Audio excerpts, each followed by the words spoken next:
Hello, my friends. Welcome to Lindy's Magpie Reads. I have a special episode today and a special guest joining me, and that is Sean of Sean Breathes Books. Welcome, Sean. Hello. I thought I was the special episode. You are. I have lots of episodes, and I thought this one was So, the subject today is going to be the books of a publisher in Minneapolis, Coffee House Press. And when I got the idea to focus on this publisher, I immediately thought of Sean because we both enjoy reading books from independent publishers. When I looked at the catalog of this publisher, I thought, I think I see some books here that Sean has also enjoyed. And and partly because both of us like to share books that not everybody's talking about. There are, absolutely. yes. So there are reasons why Coffee House Press specifically, and I will get to those. uh, so I want to start with how I came up with the idea for this conversation. I was looking at the Casual Optimist website. Dan Wagstaff does it, and he features book covers. And I'm always interested in book cover design. So in January, two of the books that he had at the top of his featured list of great covers were by publishers in Minneapolis, one of them being Coffee House Press. And actually, this is the book that I saw, and I love this cover. It's Yeah. Aquatics by Osvalde Lewat, who's a Cameroonian author. I want to talk more about this in a minute. I'll finish explaining uh, the fact that these publishers are in Minneapolis hit me because of what has been going on all through January and onward with the Minnesota surge and people protesting in the streets, people gathering as community support, providing groceries to people who are afraid to leave their house, getting kids to school, or uh, schools that were switching to online schooling for certain students, uh, human chains, helping people get to their cars or their homes safely, and that kind of thing. And I'm just so proud of the people of the Twin Cities and their bravery, their compassion. So this is what got me started with Coffee House Press. Yeah. And uh, what I did was I looked at my library catalog and I just entered keyword search Coffee House Press and scrolled through the titles that were available at the library and put some on hold that seemed interesting. And so I have been reading these. And one of my best books in 2025 or 2024 might have been. Anyway, yeah, was a book by Coffee House Press. This one, here it is. Prairie Dresses Art Other. It's by Danielle Dutton. You can see all my flags in there. You know, I love her writing.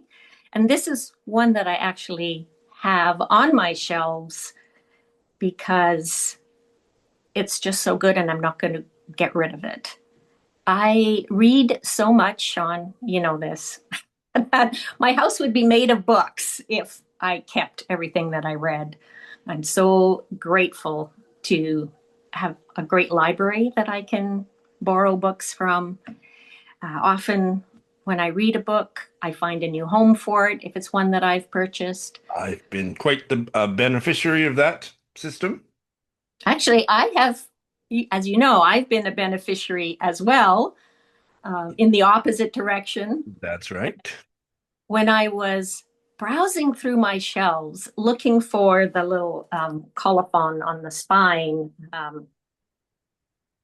for Coffee House Press to see, do I have anything else by them? I did find one that I know is from you, Sean, because on the back, it's from a Japanese library. Uh, okay. Well, you might Most, have bought it in Japan too, although I don't remember if you no, do it. I did buy books in Japan, but not this one. Okay. Anyway, here it is. Oh, yeah. Eleanor, or the Rejection of the Progress of Love. And it's by a translator. I think it's her debut novel, Anna Moschovakis. Moschovakis. I actually don't know how to say her name. So I would guess this is one that wasn't for you, but when you were talking about it, I thought, oh, that sounds really good. So, It actually was one that I never got to. I didn't try it, and when I had to downsize my library in order to send what I was absolutely wanted to keep by through the post over to right. Canada, and this was one that just didn't make the cut. So instead, I sent it to you. Yeah, lucky me. I mean, I haven't read it yet, but it's always good to have a supply of, you know, okay, now I'm ready to try something new on the shelf and just pluck one off and say, wow, this was so good. Why didn't I read it sooner? Absolutely. You know that I relate to that. Yeah, yeah. Getting back to Danielle Dutton, you and I both have read and enjoyed her novella, Margaret the First. It wasn't Indeed. published by Coffee House, it was published by Catapult, but that's the only thing I've read by her, and that's why um, Prairie Dresses Art Other is on my TBR. Do you actually have a copy of it? No, No? I was going to say that when you do get to it, I would skip the first section, which is short stories. They are very unusual and weird, and sometimes that works for you, sometimes not.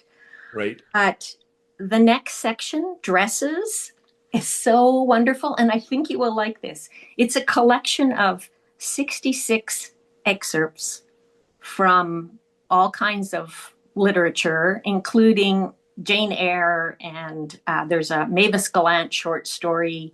Um, yeah, so many. And this is probably one of the reasons why I like this book so much too, is because I also like to collect literary references. Not dresses? Not dresses, no, but I just see the appeal. Yeah, I've got a Tim Hortons collection with more than 80 different books that have mentioned Tim Hortons in them. And I've also got a trepanation collection, the mention of holes drilled in your head. So Right. anyway, the the thing about Danielle Dutton's writing in here, the other parts of this book are essays, and she's a person who just finds the world amazing and uh, writes writes about connections between things, the books she reads, the art she sees, nature, science, and gets that all together into what makes it so fabulous to be here. Mhm. And, that's the kind of thing I treasure. Yeah. And Yeah, it's kind of an assemblage of different kinds of storytelling. It's not like a short story collection. It's just a mix of different kinds of writings, right? it is. And that's one of the things that Coffee House Press is known for. So they publish fiction and poetry and essays, and also works that aren't easily categorized. And like this is a perfect example of that. They Hmm. started out in 1972 as a letterpress publisher. So Which I don't know what that is. What is that? it's the kind of press that Johannes Gutenberg invented. So movable type. You've got to put all the individual letters in a row for each line, and then put it through a press. So when you see anything that's printed on a letterpress, you can tell because there's an impression into the paper. Uh, yeah, it's they're not doing letterpress now. Maybe individual things. Some small presses are still using letterpress for maybe just the cover of a book or small runs, chapbooks, things like that. Right. It's used for invitations and yeah. Mhm. Ew. Anyway, Coffee House Press has a quiz on their website. Oh, It's a book matching quiz. So if you don't know, what should I read, you can fill out this quiz and get their suggestions. So just kind of a fun thing to do. And I came up with You Are the Archivist. Now tell me, does this sound like me? Forever chasing the story within the story, the art behind the myth, the history tangled in the present. You see literature as a labyrinth where inspiration borders obsession, and every tale is a door to another. Fairy tales aren't just bedtime stories, they're blueprints for understanding the world. You crave novels that play with reality, unearthing hidden narratives and reimagining the past. well, that suits you to a T, and the T stands for tome. And I like thin books too. Mm, So then well, they T came can up stand for thin too. they came up with um, some suggestions, of course, from their catalog. And one of them was this one, Sidewalks by Valeria Luiselli, which is a collection of essays by her. And I have read other books by her. I think you have as well.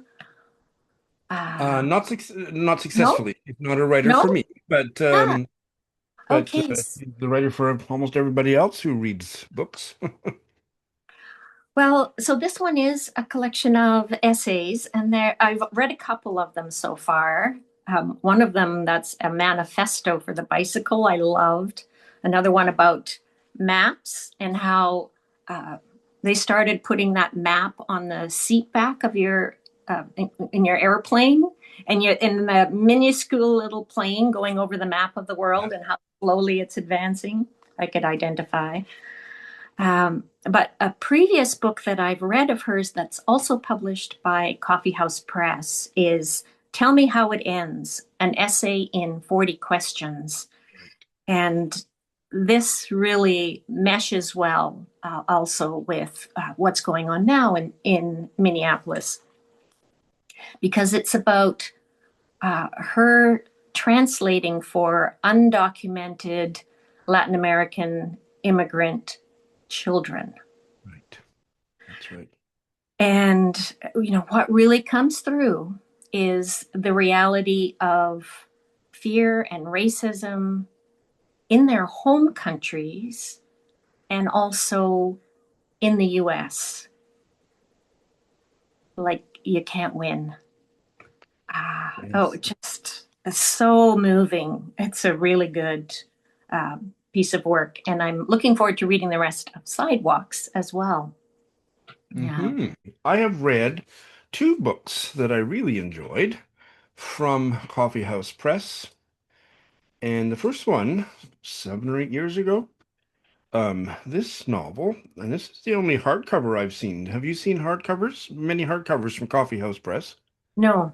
Well, this one is, it's called Stephen, Florida, and it's by Gabe Habash. And the cover is quite striking. Mm-hmm. It is. And it came out in 2017, and it was around that time that I read it, I think. And this couldn't, when I described the book, um, it's going to sound like anything but a Sean book, but it absolutely was a Sean book. It is about a young, like he's maybe 19 or 20, a young wrestler in North Dakota. And it's in his senior season, and all he does is practice wrestling. And he is rough around the edges, everybody's scared of him because he's such a big burly guy. Um, but we're inside his head, and there's more to him than that. And Mhm. so part of the story is uh, realize my journey with this character was, is he going to do something really violent? Is he a violent man or just a big burly man? And um, it's much more nuanced than either of those poles. And by the end, I absolutely adored him. So this was an incredible read. I have a full review on my channel of this one and the next one I'm going to talk about that maybe Lindy will link in the show notes. I will, yes. And I remember you talking about that book and me thinking, a wrestler? Mm. You know, uh, sometimes you have to take a chance on these books. That's right. That's right. Absolutely. And it's not a book that I didn't hear many other people talking about it at the time it came out. To my knowledge, Habash hasn't come out with anything since, but I haven't checked recently. But it was one that has really stayed with me. The other one that I've read is a Chilean novel, and it is called The Remainder by Alia Trabuco Zeran, translated from the Spanish by Sophie Hughes. And this is actually not the Coffee House edition. This is the British edition, which was from And Other Stories. But it came out, whether it was simultaneously or relatively simultaneously from Coffee House Press in 2018. So that was my concentration of coffee house books was around then. And this was an incredible novel about there are three young people, and they are the second generation. Their parents were all militant. They're growing up in the Pinochet or maybe early post-Pinochet years. Their mother has died, and because of a freak weather event. What was it? It was maybe a volcano eruption. There was all this ash in the sky. The body couldn't be shipped to the city where they were, and they had to do this road trip to get the body. And it's through that uh, road trip kind of story we get all the backstory. There's a lot of queerness in the novel, a lot of inherited trauma, and just a really incisive portrait of what it would be like growing up in that time in Chile. I absolutely loved it. Have you read it? Until, yes, but until you were describing it, I did not remember reading it. But yes, the road trip to get the body, all of that, it was all coming back to me. Yeah, I, yeah, I definitely read the Coffee House Press cover. It right. was like um, orange road kind of tangled or something like Okay. that, some kind of more abstract Mhm. design. Yeah, And yes, I remember enjoying that one. Yeah. yeah. I did read another book that was published by Coffee House Press, but the copy that I read was a Canadian publisher, Coach House, and it was the same cover though. Uh, Ah, right. Camille Grudova's The Doll's Alphabet. This Yeah. was a debut for Camilla Grudova, and it was a finalist for the Danuta Gleed Prize. That's a Writers' Trust Prize for Debut. debut short fiction. So, very specific. Canadians, we love our short fiction. And I remember back then, so it was published 2017. And I remember it caught my interest then, but I didn't come back to it until I started doing this project and was doing that search through the library catalog. And this one came up. I was like, oh, yeah, I've been wanting to read that. And since then, I have read it and loved it. These are very weird stories. Um, some of them are set in the future, some of them are set in a sort of off kilter present. And if you can imagine sewing machine horror, No, I can't, but It's freaky and just enough to make me feel like a little bit shivery, but also delighted. And I can just tell, even by the authors who are blurbing on the back, these are people that I enjoy reading. Helen Oyeyemi, Sheila Heti, Deborah Levy, Nicola Barker, and the the comparison that's done in the description of these books is the marriage of Margaret Atwood and Angela Carter. And in this case, I agree. I agree. That was a good description. hmm. So, The Doll's Alphabet. And I'm definitely reading more of her stuff. She's published a number of books since then. And probably not a Sean book. Would you agree? I haven't tried. No, no, I wouldn't recommend it for you. No, I No. don't think so, but I'm still interested, especially so do people get maimed and murdered by sewing machines? No, but in one story, the sewing machine, when it's going, there are ghosts that appear. Okay. There's another one where a woman figures out how to unstitch herself and she becomes more like an ant. And other women also are excited about that. So that story really reminded me of Carmen Maria Machado's short stories. But in that story, sewing machines become more symbolic because nobody needs them anymore because they're totally unstitched. And that's how they like it. Wow. Too bad about the men. We don't care about you. There's another story where the woman is her, all the women have jobs at factories and they support their men who are spending their time in coffee houses and going to exams, but they're raised to look after their men. That's their duty in life. And this woman, her job at the factory is painting the word nightingale on sewing machines, just one after another. So this is what I mean by, the sewing machines are there, but um, they're just kind of in weird ways. They're there. Yeah. One in another story, this man has a nightmare that his wife, her mouth is like a sewing machine or something like that, and he sees himself getting flattened and stitched by her. So Wow. yeah, very feminist. There was a book that I would never have picked up because of the cover. It's called Pterodactyl, and it's by Matilda Bernstein Sycamore. So even though it's not one that has a cover that appeals to me, what I was doing with this project was I would open up and start reading. And I immediately was drawn into this book. Mm. So Pterodactyl is a trans woman in the story, and the author herself is also trans. Mm. This story starts out in Seattle in the 1980s.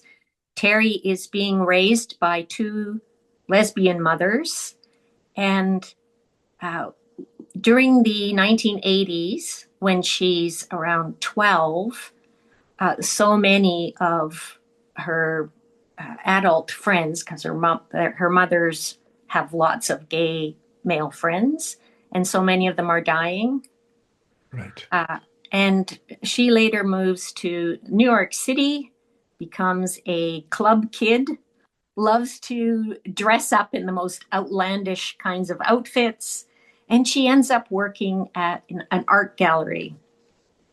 And because each chapter jumps backwards and forwards in time, it doesn't take long before you realize that she's been working at this place for over 20 years and that she is going to be going back to Seattle when the pandemic hits. And so, so there's quite a time span in this. There's a lot of drugs. There's a lot about getting clean, and it is just so gripping. I love her voice. So it's in first person, and I want to give you an example. Sid taught me everything, everything. How to walk outside like no one can touch you, and then they can't. Okay, they can. But when you walk outside like no one can touch you, they might not know it. And a little later, she says, I made red zinger. We sat at the blue table in the purple chairs with our red mugs, and we did a few lines. Miel said she'd already taken a hit of X. Did I want one? Not yet, I said. No, that doesn't sound like me. I must have said yes. Why would I have said not yet? So, there's a bit of conversational. You feel like she's telling you the story. Wow. And the way that our mind goes back and forth as we're relaying our life story. Yeah, You that one really, up my street. I 100% agree. I think you would really like this. Yeah, Yeah. I'm halfway through. It's good. It's only ever so slightly off topic. How many books are you currently reading, Lindy? Um, Maybe five. I say that like it's a bad thing. That's respectable. I'm reading Yeah. about 20, so supposedly. Yeah, but I'm trying to restrain myself. So, for example, this one that I showed you at the beginning, Aquatics. When I started reading this, I didn't want to stop. I did read the prologue, and then I thought, okay, no, I'm going to just focus on some of these other ones that I'm reading instead. But I'm really looking forward to getting back to this. So I told you that she's a Cameroonian author, Osvalde Lewat. It's translated from French by Maren Baudet-Lackner. And I got to tell you the opening, just the first sentence. We buried Madeline the first time 20 years ago. Oh, That is quite the opening line. yeah. So we immediately meet her two daughters, and one is crying and one isn't. And the whole rigmarole of uh, outpouring of emotion is important for funerals. That's made clear. Oh, I'm really looking forward to getting back to that one. Yeah. And I've also picked up some poetry from Coffee House Press, including one I recommend to you. It's called Alive at the End of the World, and it's by Said Jones. Oh, some of these poems made me so sad. Um, he's writing about grief, Yeah. but also about strength. That's, at the back, I see the word everyday apocalypses. I think, yeah. The title poem, there's actually several with the same title. And I want to share a bit with you. Hmm. The end of the world was mistaken for just another midday massacre in America. Brain matter and broken glass, blurred boot prints in pools of blood. We dialed the newly dead, but they wouldn't answer. We texted, begging them to call us back, but the newly dead didn't know how to read. In America, a gathering of people is called target practice or a funeral, depending on who lives long enough to define the terms. But for now, we are alive at the end of the world, shell-shocked by headlines and alarm clocks, burning through what little love we have left. With time, the white boys with guns will become wounds we won't quite remember enduring. How did you get that scar on your shoulder? Oh, a boy I barely knew was sad once. Yeah, that's powerful. Yeah. I thought I had read Said Jones, but I haven't. I think heard a lengthy interview where he read some of his poetry or something like that, and Mhm. want to read him. I thought I had read maybe his memoir, but no, I haven't. Yeah, strongly recommend. And doesn't he Oh. live in Minneapolis? Uh, Columbus, Ohio is Oh, what it says at the back of this book. you know So what? he's in the Midwest. I'm mixing him up with the other queer black poet from America who doesn't, I think, publish with Coffee House but lives in Minneapolis. They, them Uh, pronoun. Dennis Smith. Don't they live in I, Minneapolis? I think you're right. Yeah. Yeah, Okay. yeah. Interesting. So I have four books by Coffee House that I want to read. Can I quickly go through those? absolutely, tell me. One I own, and it was published last year. It's called No Names by Greg Hewitt. And Greg Hewitt has more than this one available from Coffee House Press, but this is the most recent one. It's about two working class boys. I don't know where the story happens. It might be America or the UK. I'm not sure. I thought I'd heard it was the UK, but anyway, they started a punk band in the late 70s, and they actually became a little bit famous, or even maybe more than a little bit famous. And now then the storyline jumps to 1993, and one of them is a hermit living on a remote island in the North Atlantic. There is a queer energy throbbing through the story, and that's all I know. Other than that, when I did my book haul, I read the opening paragraph, and it was absolutely gorgeous. So, No Names is one that probably the next coffee house book that I will read. Sounds great. And I have one of the other ones, so this will be easy to do very quickly. Is the Danielle Dutton Prairie Dresses Art Other. That is on my TBR. Hmm? And this one I think is going to appeal to you too. Um, Years ago, I had a long-running series on my channel called Bite-Sized Book Chats, Mhm. and one of those guests was the Irish novelist Lynn Buckle, and she was trumpeting this book. It's called The Nature Book by Tom Komata, if I'm pronouncing that right. And he has maybe four or five books with Coffee House Press. But this one maybe came out about 5 years ago. I think it's his most recent. And this resonates with what you described, one of those the dresses section of the Danielle Dutton book.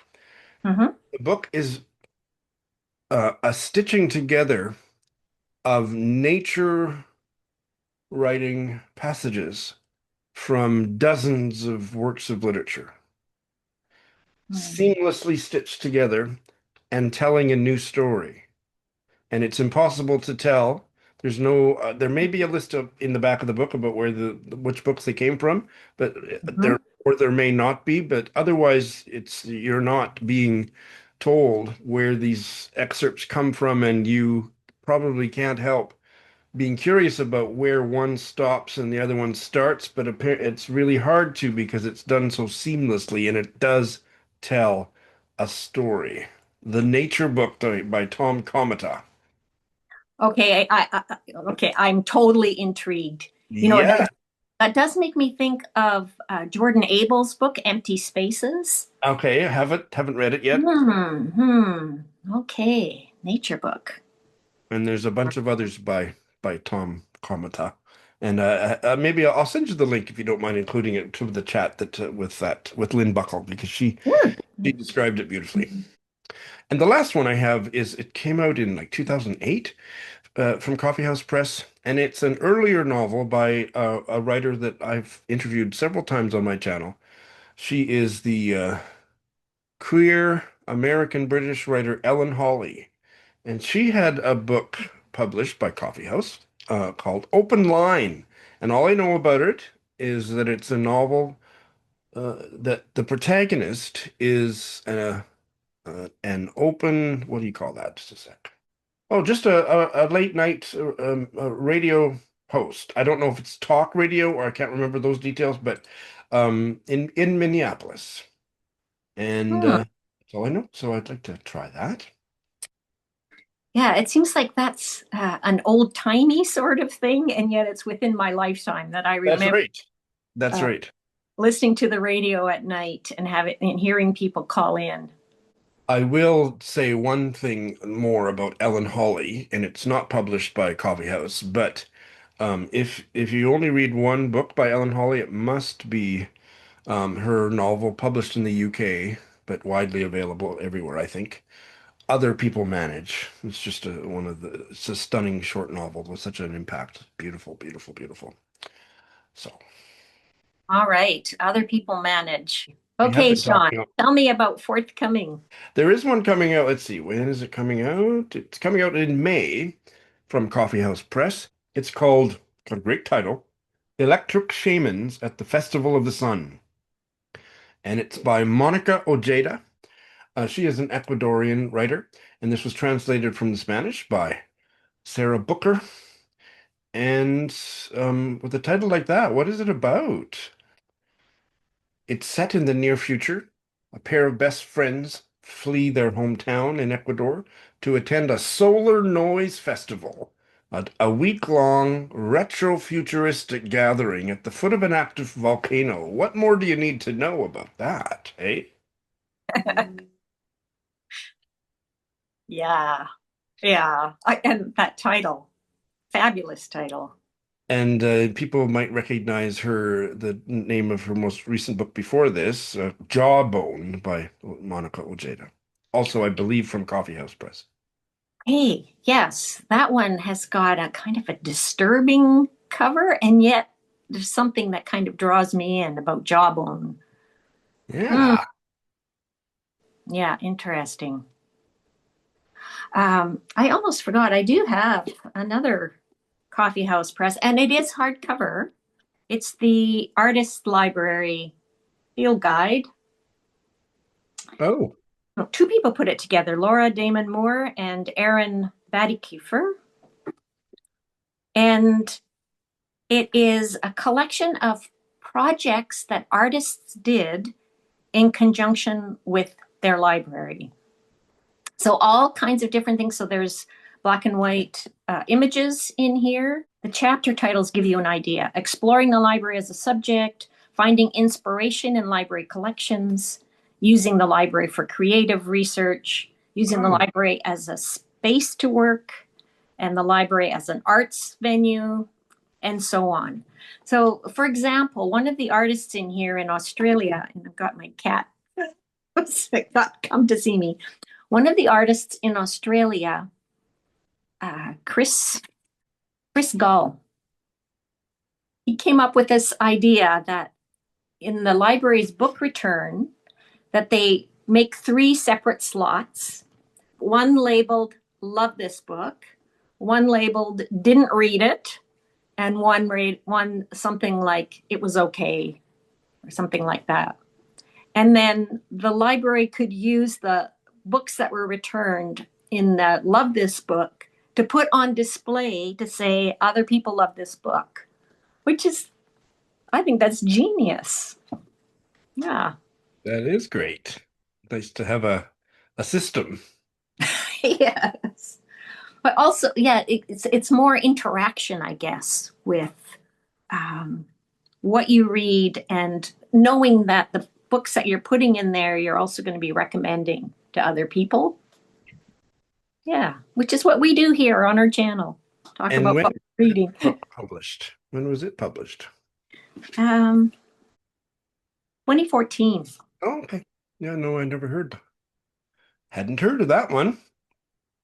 So doing a deep dive into a publisher's catalog is really a fun way to find out, some books that I might have missed or I maybe heard about but then forgot about.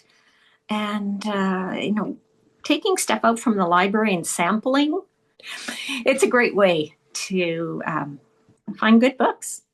Absolutely. Well, this was a fun little project, Lindy. Thank you, Sean. Thank you for having this conversation. And um, I hope there's lots of good reading ahead. And for people who are watching, let us know if there are Coffeehouse Press books that you particularly recommend. And if we had tons of time, we could go into all the other small presses that are located in Minneapolis, like Bellevue Literary Press and Milkweed Editions. Many fabulous publishers doing the good work. Absolutely. Yeah. So maybe we'll do something similar again soon, if you like. That would be fun. Count me in. Okay, thank you very much, Sean. And thank you everybody for watching. Bye-bye.